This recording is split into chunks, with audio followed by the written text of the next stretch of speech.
ሰላም እንዴት ናችሁ? ውድ አብረንደግ የዩቲዩብ ቻናል ቤተሰቦች እንኳን ደህና መጣችሁ።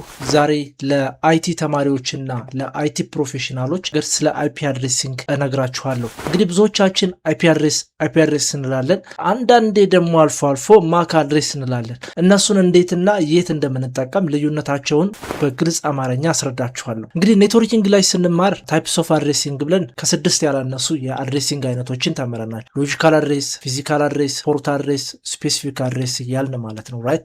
ሶ በዛሬው ቪዲዮ ግን የምነግራችሁ ሁለቱን ፊዚካል አድሬስ እና ሎጂካል አድሬስ ወይም ደግሞ አይፒ አድሬስ እና ማክ አድሬስ ምን እንደሆኑ ልዩነታቸው ነግራችኋለሁ። ፊዚካል አድሬስ የምንለው ማክ አድሬስን ነው። በስራ ቦታ ላይ ሪል አይቲ ኢንቫይሮንመንት ላይ ስራ ላይ ሆነን የምናገኘው። ፊዚካል አድሬስ በቲዮሪ የተማርነው ማክ አድሬስ ነው። ሶ ማክ አድሬስ ከኮምፒውተራችሁ ጋር ወይም ደግሞ ከፕሪንተራችሁም ጋር ሊሆናል አብሮ ኢምቤዱ ነው የሚመጣ ነው። እናንተ የሚቀይሩት ማኔጅ የምታደርጉት አይደለም። ማንኛውም ኤብሪ አይቲ ዲቫይስ የኔትወርክ ካርድ የሚወስድ ከሆነ ወይም ደግሞ ላን ኬብል ክሪምፕ አድርጋችሁ አርጄ 45 የሚወስድ ከሆነ ዲዛይን ተደርጎለት ከሆነ ፖርት ካለው አርጄ ፖርት ካለው ያ ዲቫይስ የግድ ማክ አድሬስ አለው። ያ ማክ አድሬስ የሚሰጠው ለዛች ኢንተርፌስ ስለሆነ ማለት ነው ራይት። ሶ ከኢንተርፌሷ ጋር ለኔትወርክ ካርዷ የሚሰጥ አድሬስ ስለሆነ እሱን እናንተ መቀየር አትችሉም። እሱ አድሬስ ማክ አድሬስ ይባላል። ባለ 12 ዲጂት ነው ወይም ደግሞ ወደ ቢት ሲቀየር 48 ቢት ነው። ሁለት ሆኖ 6 ኦክቴት አለው። በዳሽ ዳሽ ወይም ደግሞ በኮለን በሁለት ነጥብ ሊለያይ ይችላል። ብዙ ጊዜ ከኤስኬኤፍ ያሉ ድጅቶችን በካፒታል እና 0 እስከ 9 ያሉ ቁጥሮችን ይይዛል ማለት ነው ራይት። ሶ ማክ አድሬስ ይሄ ነው። የምትይዙልኝ ነገር የምፈልገው መቃየር አትችሉም እናንተ አንለስ ኔትወርክ ካርዱን ነቅላችሁ እስካጣላችሁ ድረስ ያ ዲቫይስ ማክ አድሬሱን መቀየር አይችልም። ግሬት። አይፒ አድሬስን ስንመለከት አይፒ አድሬስ ዊዝን ዛት ኔትወርክ እናንተ ኔትወርክ ውስጥ ለዲቫይሶቹ እርስ በርሳቸው ኮሚኒኬት እንዲደራረጉ የምትሰጡት አድሬስ ነው። እሱን ኤኒታይም ኤኒዌር መቀየር ትችላላችሁ። አይፒ አድሬሱ እንደ ኔትወርካችሁ ሃይራርኪ እንደምትፈልጉት የአይፒ ክላስ ኦፍ አይፒ የምትጠቀሙትን እንደፈለጋችሁ መቀየር ትችላላችሁ። ይሄ ባለ 32 ቢት ነው። 192 168 0 1 እያላችሁ የምትሰጡት ነው።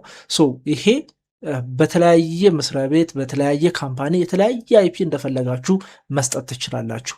ይሄ ለኢንተርናል ኮሚኒኬሽን የሚያገለግል ብቻ ነው አይፒ አድሬስ ማለት ነው ራይት። ሶ ልዩነታቸው ይሄ ነው። ለዛም ነው ሎጂካል አድሬስ ተብሎ እንትን የተባለን። ሎጂካሊ እናንተ እንደሚመቻችሁ አድርጋችሁ አይፒ አድሬሱን ስለምትሰጡት ሎጂካል አድሬስ ይባላል። ማን አይፒ አድሬስ።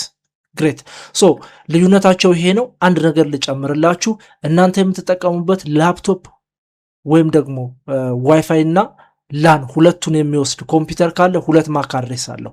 አንዱ የዋይፋይ ወይም ደግሞ ዋየርለስ ላን ማክ አድሬስ አለ። አንደኛው ደግሞ የላን የራሱ የፖርቱ የፊዚካል ኔትወርኩ አድሬስ አለው። ዋይፋዩ ለብቻ ማለት ነው። ምክንያቱም የዋይፋይ አንቴና ላፕቶፓችሁ ስላለው የእሱም ለብቻ ማክ አድሬስ አለው። ግሬት። አሁን ሌተስት የሆኑ ዲቫይሶች ስልካችሁም ከአንድሮይድ 10 በላይ የሆኑ እና ላፕቶፖችም ከዊንዶው 10 በላይ የሆኑ የዋይፋይ ማካቸውን የተለያየ ዋይፋይ ላይ በተገናኙ ቁጥር ይቀይራሉ ማክ አድሬሳቸውን። ይሄም ለሴኩሪቲ ሲል ማይክሮሶፍት እየሰራው ነው ማለት ነው። ሶ እናንተ ሁልጊዜ አንድ ዋይፋይ ላይ ስልካችሁን ኮኔክት የምታደርጉ ከሆነ አንድ አይነት ዋይፋይ እስካለ ድረስ ማክ አድሬሱን አይቀይረውም። ነገር ግን ከዛ ዋይፋይ ወጣችሁ ሌላ ዋይፋይ ኮኔክት ስታደርጉ ማክ አድሬሱን ይቀይረዋል። ዋይ ቢኮዝ ለሴኩሪቲ ፐርፐዝ እናንተ የት እንዳላችሁ የዲቫይሱ የት እንዳለ ዲቴክት እንዳትደረጉ ለሴኩሪቲ ሲባል የተደረገ ነው።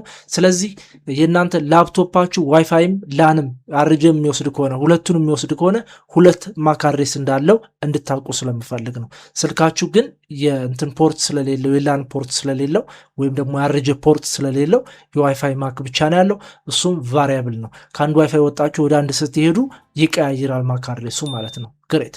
ሶ ተረድታችሁኛል ብዬ አስባለሁ። የሁለቱ አድሬሲንግ ልዩነት ይሄን ይመስላል። ጥያቄ ካላችሁ ሌሎች ጥያቄዎች እንድሰራላችሁ የምትፈልጉት ካለ በኮሜንት ጻፉልኝ። የኔትወርኪንግ ተማሪዎች፣ የአይቲ ተማሪዎች፣ ፕሮፌሽናሎች እንድሰራላችሁ ወይም ደግሞ እንዳብራራላችሁ የምትፈልጉት ካለ ስለ አይቲ ኮሜንት ላይ ሃይ በሉኝ፣ መልስላችኋለሁ። ይመቻችሁ። ቻው ቻው ቤተሰብ።